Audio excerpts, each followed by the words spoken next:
Nós vamos veicular conteúdo que circulam nas redes sociais e logo após a exibição, você já entra comentando. Tá. Vamos para o primeiro? Vamos. Perdi tudo.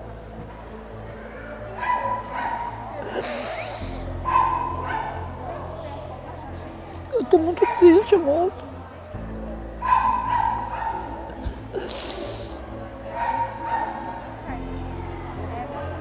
Muita coragem. Se a gente não tem coragem, não bebe mais. A gente, quando trabalha com idoso, na verdade, a gente também tem que olhar muito para como foi o passado dele, né? Como foi a vida anterior, assim, né? Alguns conseguem ter mais esse brilho, né? De conseguir ter um pouco mais de otimismo. Já outros, não. Tá. Bem, ali eu imagino que seja a questão da tragédia no Rio Grande do Sul. Você vê uma senhora já de idade que está... Não é desespero, mas ela está desesperançosa, ela perdeu tudo, né? Mas, ao mesmo tempo, ela já fala assim, agora é reconstruir, agora é recomeçar. E é o que a psicóloga ali colocou. Depende também muito da situação, o que traz, né? A bagagem emocional que a pessoa traz lá de trás, né? Ela, se entrar em desespero, igual ela está ali, mas ao mesmo tempo ela começa a falar, não, vamos recomeçar, entendeu? Então ela acha forças e não sabe de onde, mas acha. Já há outras questões outras pessoas que entram em desespero e não conseguem reagir. É onde precisa, não que ela não vai precisar de ajuda profissional, vai, mas outros casos são mais sérios, que entram em desespero, não tem essa bagagem emocional positiva, e aí entra o processo de, muitas vezes, suicídio, sabe, de pânico, e aí precisa de um trabalho maior, precisa de um apoio emocional profissional maior. Doutor, essa questão da resiliência, que uns parecem que saem até mais fortes, né? Sim. Depois de um período de superação, e outros se entregam a tragédias não só coletivas assim, mas tragédias pessoais da vida sim. pessoal. Uhum. Você acredita que está ligada à questão socioeconômica ou, de repente, se a pessoa teve mais oportunidade de ter uma educação emocional? O que diferencia essas pessoas? Olha, é lógico que a questão socioeducacional, sociofinanceira ajuda em muito, né? Mas o que diferencia é o apoio familiar. Entendeu? A questão do apoio familiar, a questão de ter tido modelos, né? Modelos assim, construtivos, modelos positivos, modelos significativos, isto ajuda e muito, né? Porque se for pensar assim, só porque então, também a questão socioeconômica é boa. Não, tem gente aí com questão socioeconômica muito boa e tá mal. Então, eu ainda acredito na questão família, a questão os valores, né? Esses modelos positivos. Porque a gente tem um processo de modelagem, né? Desde criança que a gente copia esses modelos. Então, se são modelos ruins, negativos, a gente não vai ter essa resiliência ou vai ser muito frágil. Ou até a questão emocional vai ser muito frágil. Certo. Né? E você acredita que o pior, em questão de saúde mental, o pior já passou ou o drama só está começando? Vamos pôr assim que agora as consequências vão começar a vir. Porque agora, lá, né, nessa tragédia do Rio Grande do Sul, as águas estão baixando, aí eles estão voltando, o que sobrou das casas, e o que sobrou ainda está tudo sujo, e ainda vão encontrar corpos. Então, o pior, famílias, né, que muitas vezes se perdeu. Então, acho que agora entra a questão emocional. É agora onde precisa realmente do apoio profissional, de psiquiatras, de psicólogos, para tá ajudando. Porque no início aquele baque, a água subiu, inundou tudo, foram para os abrigos, tudo, mas assim, e agora? Agora que vem o emocional. Porque assim, perdemos, tudo bem, temos força para reconstruir. Tá, mas como? Entendeu? E essa força não é assim, estalar do dedo. Ela vem, mas assim, precisa de apoio, precisa de suporte. Famílias, amigos e até profissionais. É agora que vai começar isso. Mas mesmo com esse suporte, tem um tempo assim que dá para mensurar de quanto tempo essas pessoas precisam para se recuperar? Não dá para mensurar porque vai varia de cada pessoa, varia de cada um, né? Uns são rápidos, outros uns mascaram, outros não vão sentir isso tão não impacta se estão sentindo, mas vão lá, reagem, começam a trabalhar. Então, não dá para mensurar, depende muito. Por isso que agora é onde os profissionais da saúde mental têm que estar bem atenados, bem focados para isso. Certo. Próximo giro? Sim. É tudo questão de força de vontade. Seu rosto é tão bonito se você emagrecesse.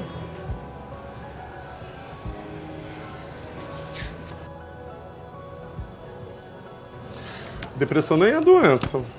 E como essas pessoas não se sentem desconfortáveis de falar essas frases, né? A gente, quando leu, eu estava tentando procurar a frase menos agressiva, porque era desconfortável dizer a frase. Exatamente. Então, como essas pessoas se encontram, né? Ficam confortáveis de... Pra elas é muito tranquilo, Exato. né? Isso que é assustador, né?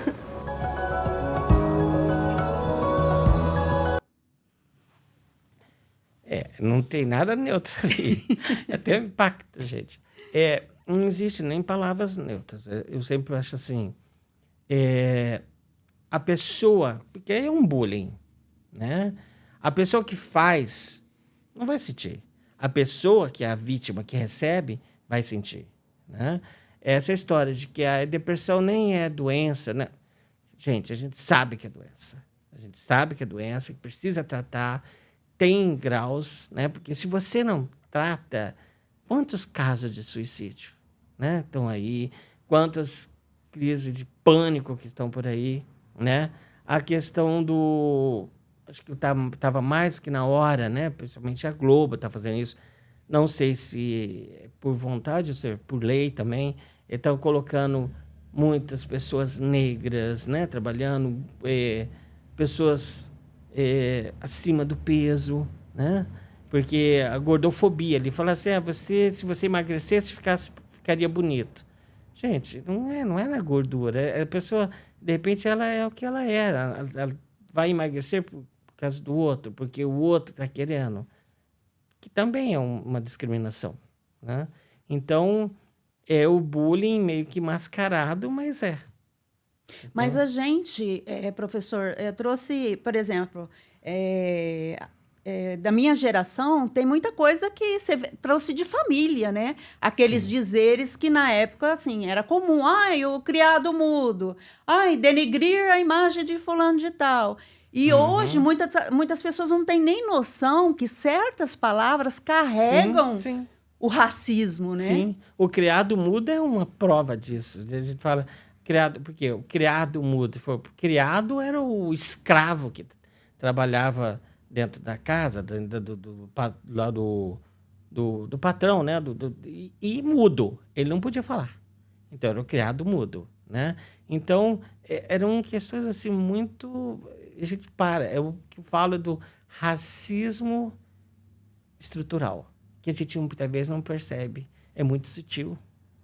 É o racismo estrutural que a gente vem trazendo de geração em geração e onde a gente tem que parar para repensar isso. Por exemplo, um termo que a gente usava, né? Hoje não se usa mais. É um negro com alma branca. Gente, isso para mim, hoje, escutar isso, eu falava, opa, peraí. E alma tem cor? É a primeira coisa que eu falo. E muitas pessoas falam e nem se dão conta, né? E nem se dão conta, Está no automático nem dele, se dão conta. E tem situações assim que ainda fala. Muitas vezes a pessoa ela quer falar, igual saiu ali. Procura uma maneira menos ofensiva de falar. Gente, é igual hoje fala. Mas é moreninho. É o pardo. Não, é negro, ou é preto, ou é negro, sabe? Eu acho até bonito, interessante, quando... domingo passou um programa na Globo, que eu assisti, que falava sobre homenageando as pessoas negras, né? As mulheres pretas, as mulheres negras, os negros e os índios, né? E foi um programa muito bonito, né? Então as pessoas ficam assim, se eu chamar de preto vai estar ofendendo, se eu chamar de negro vai estar ofendendo. Gente, é preto, é negro. Agora, se chamar de crioulo, de pardo, de moreninho, de escurinho, aí está ofendendo. Porque não é nada disso, entendeu? Não, chama, é preto, é negro, é melhor. Como que você avalia as escolas? As escolas estão preocupadas em educar as nossas crianças, os nossos adolescentes, para mudar isso? Sim, tem tido muita gente vê muita palestra sobre bullying. Os professores têm trabalhado, reforçado muito isso, a questão de não estar reforçando esse racismo estrutural aí, né? Olha, o seu colega ali, ele é negro. E agora a gente tem também a inclusão de pessoas com deficiência, alunos com deficiência. Então, isso precisa. E as crianças, desde pequeno, elas não têm o preconceito. Nós é que colocamos esse preconceito na cabeça dessas crianças. Então, quando começa a trabalhar desde cedo, eles começam a aceitar isso mais fácil. Um autista, um deficiente físico, um cego, um surdo. É até bonito você ver desde pequeno um aluninho surdo e com um intérprete. E as crianças se interessam a aprender a língua de sinais, Libras. A interagir. E eles acham aquilo muito legal, muito interessante. E isso é importante. Então, somos nós que acabamos, com o nosso preconceito, instalando isso na mente dessas crianças, o que não pode acontecer. As escolas têm lutado, têm trabalhado muito isso sim, para não estar tendo tanto bullying, para estar diminuindo essa quantidade de bullying que está aí. Certo. Né? Próximo giro? Vamos. É possível, e aí eu concordaria com você, mas eu manter o verbo no futuro do pretérito, é que eu não tenho certeza disso, que a internet deu voz a muitas figuras das sombras, a muitos nosferatos que rastejavam como ácaros e bolores por aí e, de repente, tiveram chance de se pronunciar. É possível, como você lembra, a nossa tradição é de violência, a violência da escravidão, a violência social. O que ocorreu em Canudos, o que ocorreu na Guerra do Contestado, a repressão à revolta da vacina, mostram uma capacidade de violência no Brasil assustadora. Primeiro, eu admiro ele. Né? Incrível. Ele e o Cortella são demais. E a internet, o povo fala, hoje está tudo proibido. Não é que está tudo proibido.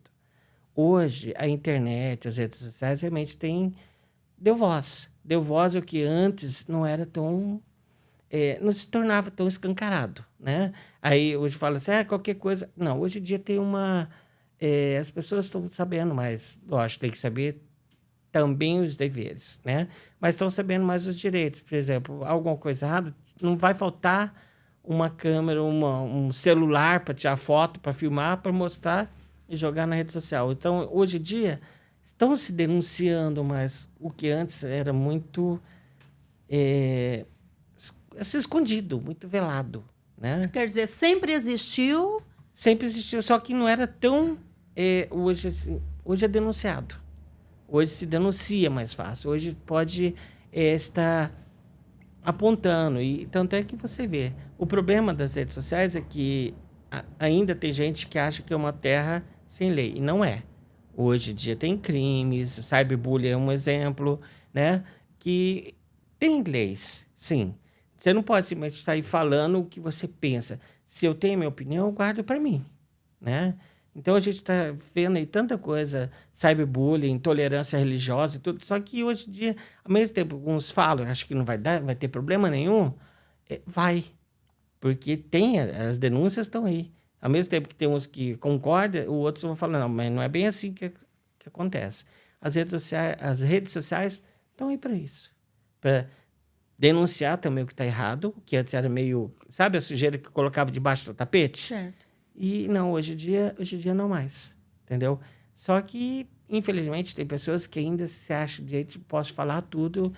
E, não, nas redes sociais também existem regras. E a gente tem que respeitar isso.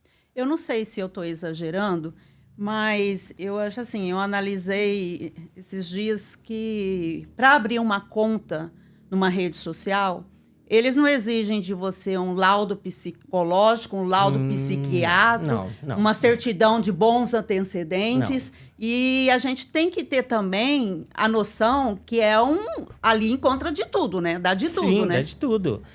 Eu sempre falo que tudo, por exemplo, a internet e as redes sociais tem os lados bom, como tudo, e também tem o lado ruim.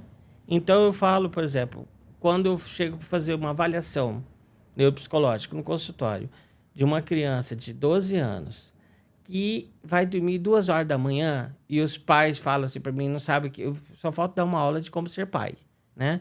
Porque falam, não, tá errado, você vai estipular horário, dá 9 horas, estourando 21 horas, 22 horas, tira o celular, vai fazer dormir, porque... E também aí pergunta, tá acompanhando o que seu filho tá olhando na internet? Aí já tem Face, já tem isso, aquilo. Não vejo. O pai fala, a mãe fala, não, então tá errado. Porque dá de tudo, realmente tem de tudo. Você não sabe se do outro lado tem um pedófilo, você não sabe se do outro lado tem uma pessoa que está instigando aquela criança um suicídio. A gente não sabe. E aí os pais ficam assustados. Falam, não, tira. Ah, mas vai ficar bravo comigo. Falo, olha, antes de ser amigo, você é pai. Eu já sou bem assim. Falo, olha, ele é menor de idade. Então, tá na sua responsabilidade. E você vai fazer isso. Senão, você vai perder seu filho. E educação dá trabalho, né? Dá trabalho. E muitas vezes o que acontece? Os pais estão tão desesperados que eles levam o filho para a escola e querendo que os professores deem jeito nisso. Não, o professor vai educar, vai ensinar, mas assim, a primeira educação, a educação formal vem de casa, são os pais, então sobrecarrega os professores. Os professores dão conta, estão dando conta? Sim, estão dando conta, mas é desgastante, porque os pais precisam saber como dar. Eles estão perdidos no sentido de ser, mas eu sou amigo dele. Não, mas antes de ser amigo, você é pai, você é mãe, você tem que dar os limites. Tem um papel, né? Um papel. E esse papel tem que ser incisivo, esse papel tem que ser... não é um papel fictício, é um papel que está ali, ele precisa de limite. E a criança e o adolescente, por mais que ele fale que não, eles gostam de limite, eles precisam desse limite. Entendeu? Eles podem não... É velado, mas eles falam, eles se sentem melhor, eles se sentem mais seguros. É uma forma de amor, não é? É uma forma de amor, entendeu? Não é ser rígido, mas ele precisa desse limite.